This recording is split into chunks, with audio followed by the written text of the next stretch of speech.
Cooking with Ash. Did you guys miss me? Yes. I arrived back from beautiful Thailand. Yes, I'm so relaxed. I had a beautiful vacation.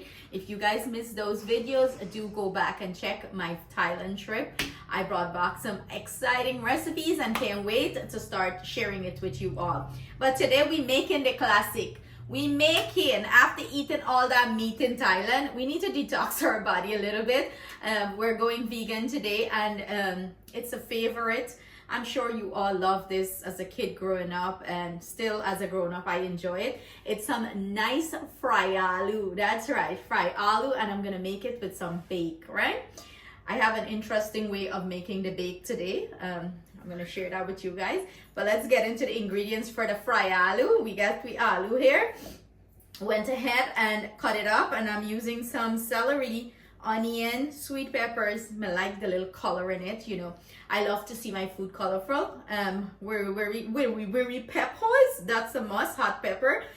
Garlic, some thyme, some scallion, green seasoning, and some cilantro. So let's put this fried aloo or fried potato together. So we have our oil heating up here, and I'm using olive oil. You can use any oil of your choice. And I'm gonna go in with some jeera. Y'all know how I like my jeera. It's whole jeera. You know, maybe about a teaspoon or so. If you don't like too much jeera, you can use half a teaspoon. Every time the oil is coming up, the oil is not screaming hot. You don't, when you're using olive oil, you don't want it to be screaming hot, okay? So it's coming up to temperature there. I add the jeera so it could infuse in the oil. Every time I cook fried aloo, what comes to my mind was my big auntie, my Didi. Every time we would go by her, sharing a little backstory with you guys. And if people think I'm talking too much and you don't want to hear the story, you can skip forward, okay? Every time we go by her, she would have been like, oh, you know, back in the days, people are not fortunate to have a lot of things. I am not boasting or bragging. We grew up very privileged. Our dad had a great job, and he used to get us the best of the best. You know, we used to eat lavish.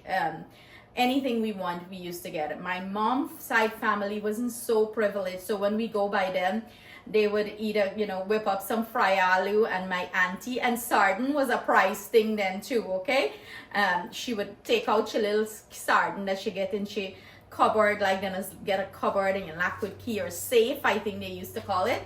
And she would put the little sardine in the aloo, and she would say, oh, Box Pickman them accustomed to eat lavish, you know. She would feel bad to give us bare fry aloo, but little did she know we used to enjoy the bare fry aloo, you know, or the bare fry karila, because these women were such great cooks, you know.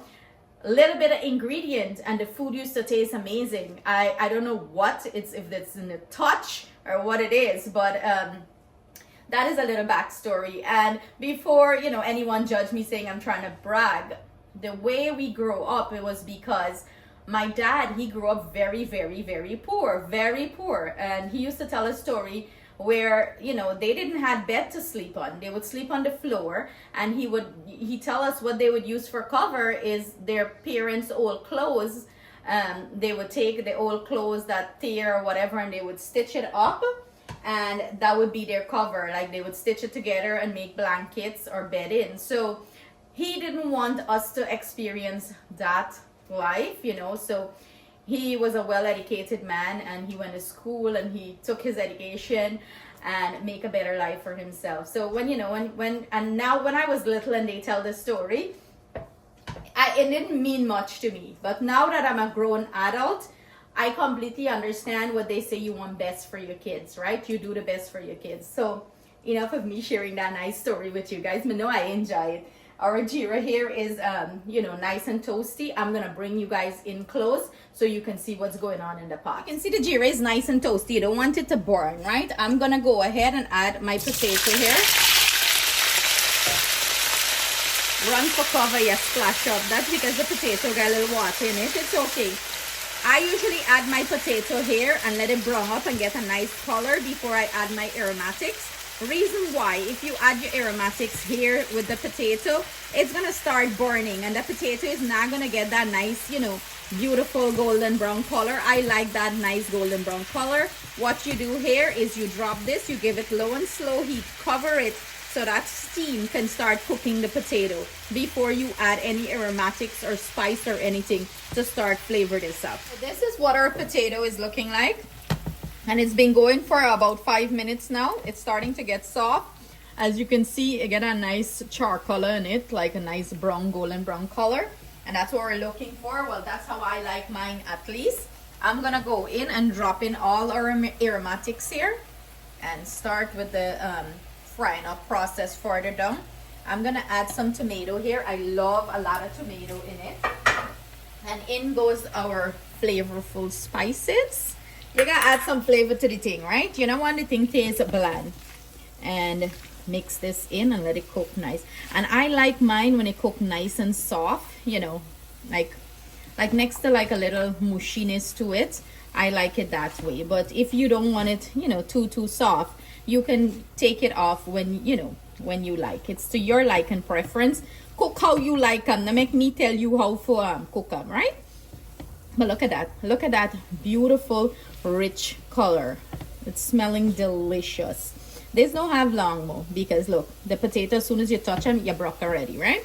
So I'm gonna go ahead and grab my tomatoes and add it here. What I find, if you add tomato to the potato as soon as you drop it into the oil, the tomato makes the potato take a little bit longer to cook. So this is why I usually wait until the potato gets soft to add my tomato, or if you want to add a little bit of tomato paste here too. In goes our tomato, and we're gonna let this fry down nice and get a little bit more soft. Taste it for salt. If it needs salt, go ahead and add salt. Remember the aromatics that I add and the dry spice, the spice have salt in it already, so go ahead and taste it here. Now this is the finished product. This is what it's looking like. The potato is nice and soft.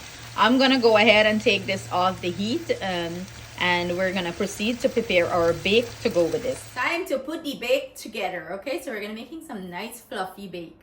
When I eat aloo, fry aloo, I like my bake to be fluffy and nice. So I have here 3.5 cups flour. I'm gonna go in with 3 teaspoons of baking powder, half a teaspoon of yeast, not necessary. If you don't want to use the yeast, you can go ahead and add a little bit more baking powder, probably like half a teaspoon more. I'm going in with 3 tablespoons brown sugar. You gotta be brown like me, okay?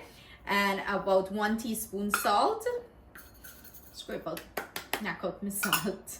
And 1 tablespoon butter. Gosh, like me can lick a butter right now.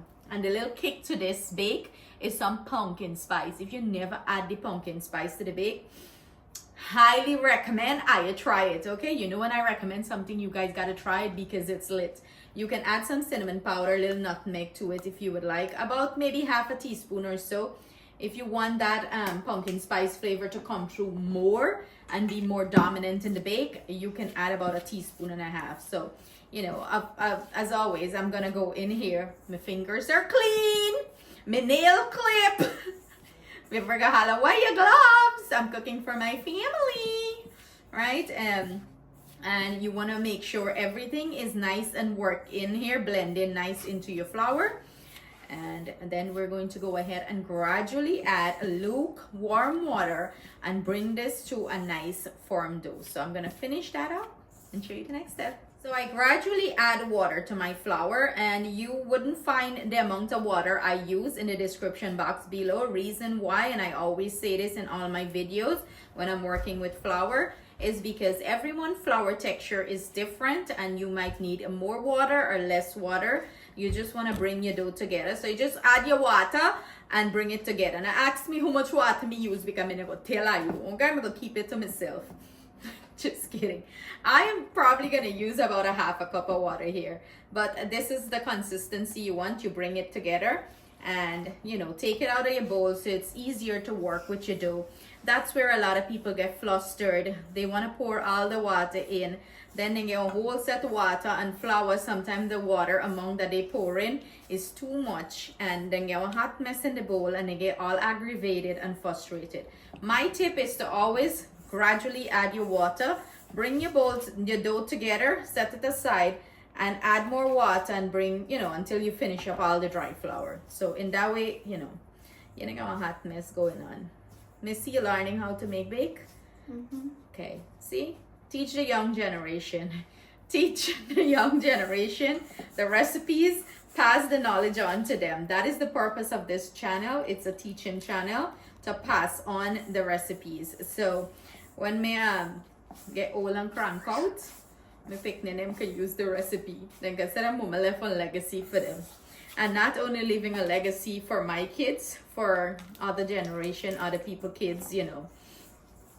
In case I mommy no want teach I for cook, Asha teach I for cook, okay? So now that I got all my dry flour out to the bowl, I'm gonna transfer back all the flour that I had resting on the side and proceed to knead this. You wanna give it a good knead for about 2 minutes or so, and you know, make sure it comes smooth and nice. And then we're going to let this dough rest for about 20 to 30 minutes so the yeast can activate, the leavening agent, which is the baking powder, and the yeast can activate nice and give this dough a nice rise. You know what I say back in the days, your granny or your mommy clap some licks for you if when you need roti or bake or anything of the sort and you clean up the bowl.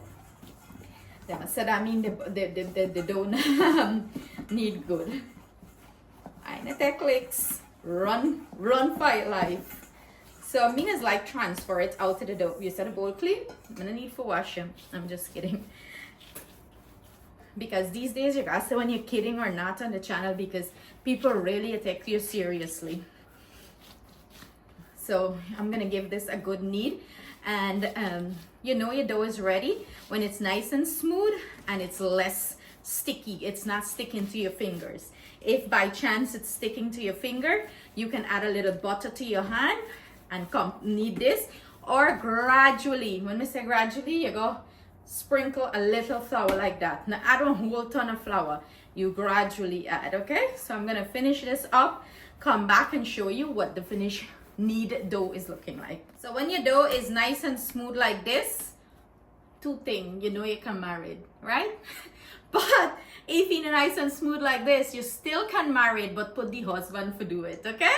So there you have it. I'm gonna cover this and let it rest for about 25 to 30 minutes. Then we're gonna proceed to do our dough ball, roll it out, fry it out, and get hot, fluffy bake.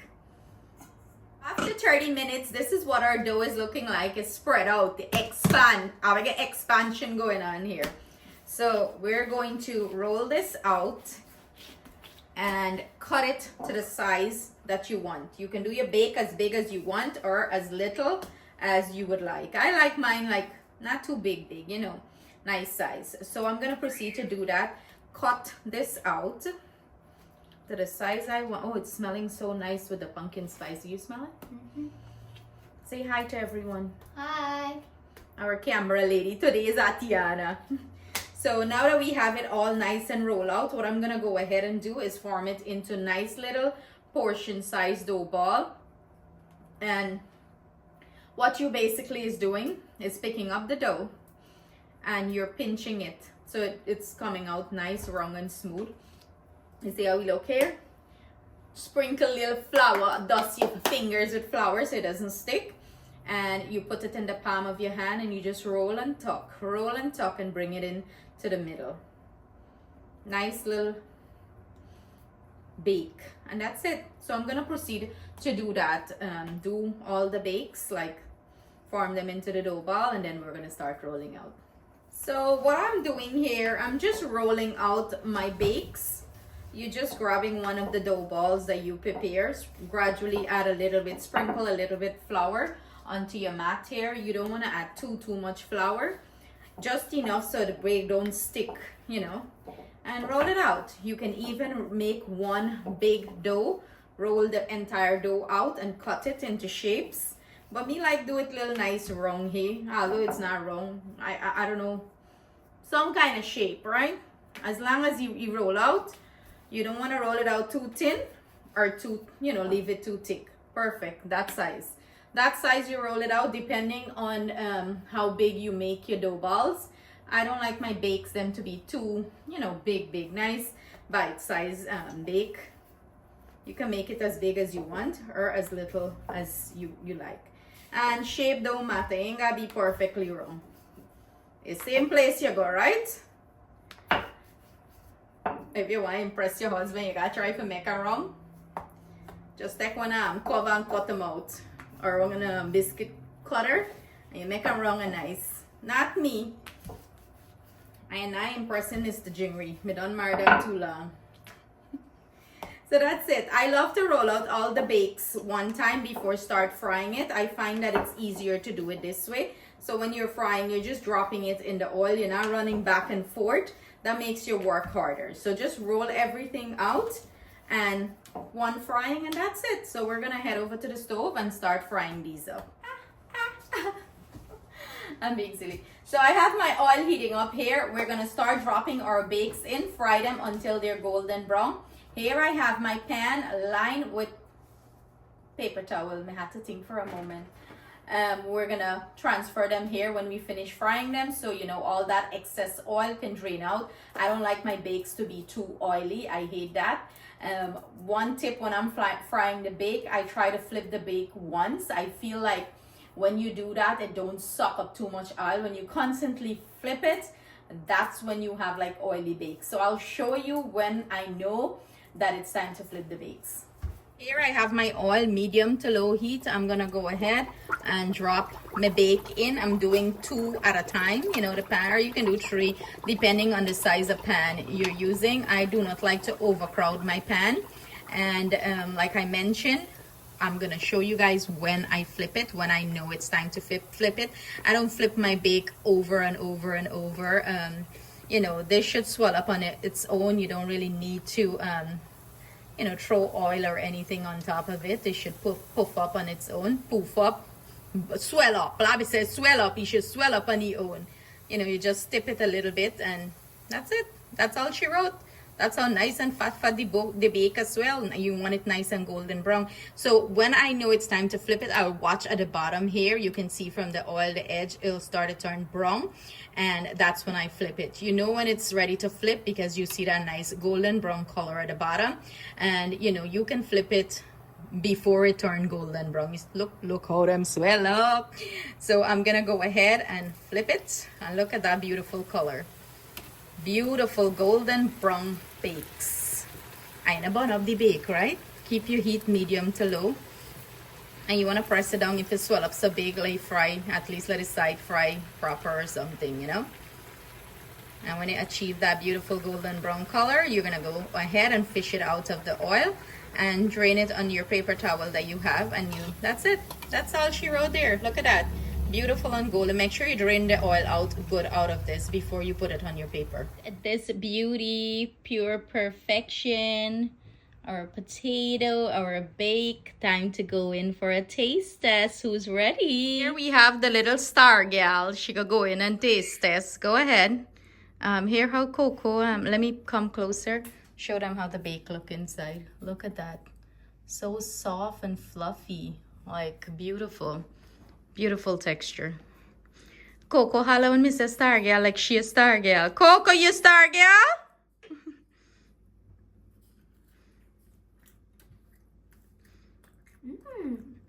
That's yummy.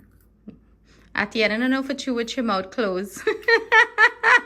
She goes, mwah, mwah, mwah. That means I'm enjoying it. That means you're enjoying it. How does it taste? Really good. Delicious. You want to stuff the potato in the bake, or that's good like that? Yeah, you can even open it and stuff it in and it's going to be delicious. So there you have it, guys. I hope you give this recipe a try and you enjoy it as much as our home enjoy these kind of food. Stay blessed, stay safe. See you guys soon with another delicious recipe. Sending our love, thanks and gratitude to everyone. Go in with the bite, the gal. Go in with the bite like the coolie gal. Yeah, baby. Pure deliciousness, right? The sweetness from the bake and the little saltiness from the potato. Perfect combination. Mwah!